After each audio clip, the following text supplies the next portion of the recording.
PTPTN, okey tak boleh nak dihapuskan hari ini. Tapi you dah janji nak hapuskan. Okey, kita akan hapuskan. But what is your plan? Apa perancangan you? Sampai bila? Waktunya bila? Gradually you buat. Rakyat tak marah. Rakyat pun faham. Bukan hari ini jadi kerajaan, besok bertukar 100%. Tak. Tidak. Tetapi sekurang-kurangnya ada perancangannya. Itu akan meyakinkan rakyat. Sebab itu saya katakan bahawa kegagalan 22 bulan bukan kegagalan keadilan.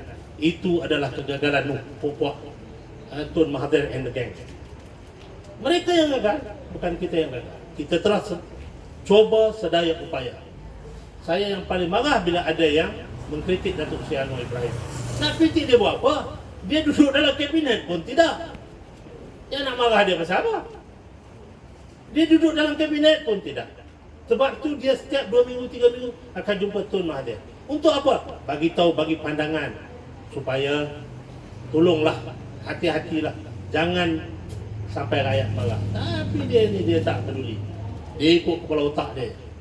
Dan dia buat Malaysia ni macam negara mak bapak dia punya. Apa punya orang. Jadi tuan-tuan, inilah perjuangan kita. Saya minta sangat-sangat. Alhamdulillah ini pertemuan yang saya rasa seronok tengok jumpa pada malam ini. Dan kita mengharapkan, bukan ini program pertama, akan berterusan bagaimana disebut, akan ada roadshow, series of meeting yang sebegini dibuat lagi di tempat-tempat lain supaya kita nak membangkitkan semangat di kalangan reformis. Bukan hanya sekadar kita menjerit reformasi, tetapi kita memahami benar-benar apa itu reformasi, apa itu perjuangan reformasi kita.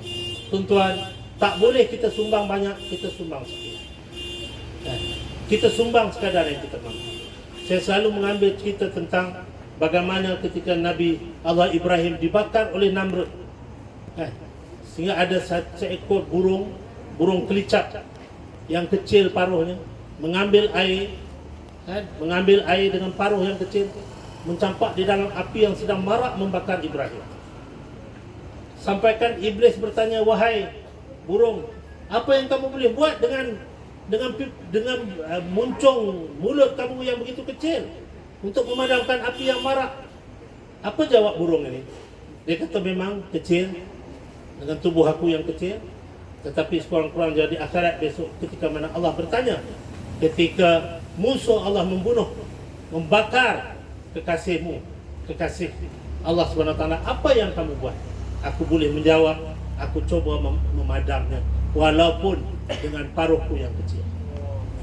Jadi tuan-tuan, kita ni matlamat akhirnya apa? Kita nak melihat negara kita maju, kita nak melihat negara kita makmur, kita nak melihat negara kita adil, kita nak melihat negara kita menjadi negara kebanggaan yang kita tinggalkan kepada anak cucu kita akan datang.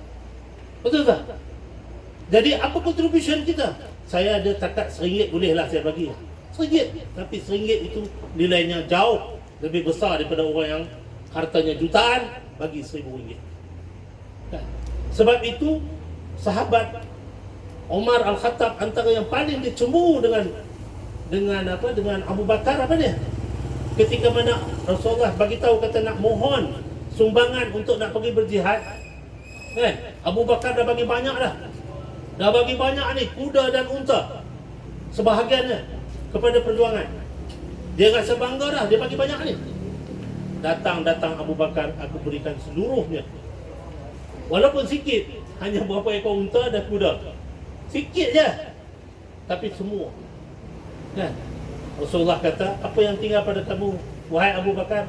Yang tinggal pada aku hanyalah engkau dan Allah. Nilaian di sisi Allah SWT bukan kuantiti tuan-tuan, tetapi kualitinya. Walaupun sedikit, kita hanya mampu susun meja dan kursi untuk program ceramah malam ni, itu yang kita mampu buat. Tapi Allah nilai di sisi Allah itu satu sumbangan yang sangat besar. Kita hanya mampu pasang kemah, tapi nilai di sisi Allah itu sangat besar. Kerana dengan kita pasang kemah, orang dengan cermah, orang datang dengar ucapan dan sebagainya, berubah pemikiran orang dan menyokong kebenaran dan keadilan. InsyaAllah sumbangan kita pasang kemah tu, sumbangan kita susun kursi tu, Allah akan nilai di akhirat besok. Dan inilah yang kita nak tanamkan dalam diri kita. Jadi kalau itu ada dalam diri kita, tuan-tuan, kita tak pandang dah nak jadi ahli majlis lah, nak jadi ketua kampung lah, nak jadi yang berhormat lah, nak jadi exco lah. Dah jadi berhormat teringin nak jadi exco pula, tak dapat exco merajuk. Dah jadi ahli parlimen nak jadi menteri pula, tak dapat jadi menteri merajuk. Ini semua gaplah punya orang, kan? Dah menang, kan? Nak jadi ketua kampung pula, kan? Dah dapat jadi ketua kampung, tak syok lah nak jadi ahli majlis pula. Berebut tak dapat ahli majlis, merajuk pula. Bukan takat ahli majlis, main dalam majlis makan tak cukup pun merajuk keluar bati. Itu lagi tak guna punya orang, kan? Tak payah masuk lah, masuk parti terpawai lagi baik, kan? Jadi tuan-tuan, kalau kita memikirkan soal perjuangan kita, matlamat akhir yang kita nak capai, mardatillah itu, insya-Allah tuan-tuan, yang lain tu kecil je, kan? Kecil, tak ada. Sebab tu saya bila orang tanya, hilang jawatan sebagai ketua politik sebelum menteri, tak ada rasa apa-apa lah. Tak ada rasa apa sebab saya pun tak pernah mimpi nak jadi itu. Dan saya tak pernah minta pun. Tak pernah minta. Saya tinggalkan kilang saya bagi tahu dekat partner saya, okey, tak payah bagi gaji aku nak pergi tolong sebab Datuk Seri Wazizah minta aku tolong 3 bulan je. 3 bulan insya-Allah pilihan raya aku balik. Pergi, rupanya tak jadi pilihan raya. Kan? Saya join bulan September. Saya ingatkan November jadi pilihan raya, tak jadi. Dulu ingat bulan 12 tak jadi. Dulu ingat bulan 1 tak jadi. Dulu ingat bulan 3 tak jadi. Sudahnya jadi bulan 5. Tak guna punya Najib. Berapa lama tu? Daripada September sampai Mei baru dia buat pilihan raya. Kan? Sampai partner kata, Ramli, apa ni janji 3 bulan? Saya kata tak apalah, bagilah, lepas pilihan raya selesai balik. Lepas pilihan raya menang pula. Dan menang dipaksa suruh jadi sosial politik. Saya kata okeylah, saya pun tak tahu apa dia sosial politik, apa kerjanya. Okeylah, terima. Bila terima rupanya banyak yang kerja nak kena buat, kan? Tapi kalau nak kaya pun boleh jadi sosial politik. Betul? Sebab tu ada sosial politik pakai baju oranye, kan? Sebab nak kaya pun boleh. Kalau nak kaya, kan? Nak kaya pun boleh, tuan-tuan. Sign surat bodoh pun dapat 10,000. Kadang-kadang ada sampai 100,000 bagi. Kalau nak kaya lah. Tapi kita, sebab kita ni orang perjuangan, bukan itu matlamat kita, kan? Matlamat kita nak bagi nama yang baik kepada parti, nak bagi nama yang baik kepada perjuangan, dan nak bagi nama yang baik kepada diri kita. Orang yang sebut Romli Ishak, Romli Ishak ni okey lah, tapi payahlah kira dengan dia. Nak ulu-ulu pun tak boleh. Seorang-orangnya nama baik lah, kan? Esok orang tanya anak siapa? Cucu siapa? Cucu Romli Ishak. Oh, cucu Romli Ishak. Oh, bagus Datuk you dulu. Bagus Datuk you dulu. Kuang-kuang je lah. Orang tak puji kita pun tak apa. Tapi esok anak cucu kita orang puji, kan? Tapi kalau orang kata anak siapa ni? Anak Romli Ishak. Tak guna pak dulu. Patang lalu je, membujur lalu melintang patah, kan? Bukan kata 10,000, 10 ringgit pun dia sapu. Ni, siapa dia? Ni Pak Hang lah, Romli Ishak dulu ni. Allahu Akbar, tuan-tuan. Kalau itulah berlaku, kan? Tak ada muka nak letak, tuan-tuan. Nak menghadap tuan-tuan pun tak sanggup. Nak menghadap tuan-tuan pun tak sanggup. Saya beritahu hari ni, tuan-tuan, Azmin Ali berani datang menghadap tuan-tuan. Tak berani, tuan-tuan. Tak berani.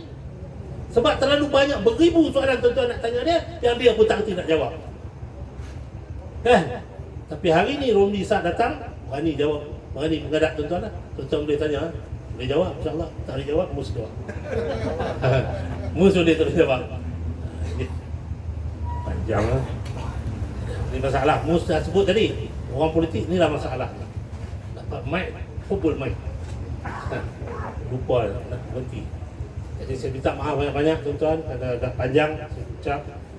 Dan insya-Allah saya doakan mudah-mudahan rapat ini akan terus rapat, terbina hubungan ukhuwah yang baik di kalangan ahli, dan seterusnya terus berkembang menjadi penyumbang besar kepada perjuangan, menjadi penyumbang besar kepada kemenangan, insya-Allah. Jadi saya harapkan, saya doakan mudah-mudahan Allah memberkati rapat ini dan menjadi antara kesatuan yang yang akan disertai oleh lebih ramai mereka-mereka yang jujur dan ikhlas dalam perjuangan. Itu saja daripada saya. Resmikan Dan resmikan dengan lafaz Bismillahirrahmanirrahim, saya dengan ini merasmikan rapat Zon Ampang. Assalamualaikum warahmatullahi wabarakatuh. Majlis mengucapkan ribuan terima kasih kepada mantan Setiausaha Politik Timbalan Perdana Menteri yang masih lagi setiausaha politik, kepada Datin Sri Kawan. Itulah, bagi orang politik cakap setiausaha politik, dia bercakap tak boleh berhenti. Tapi alhamdulillah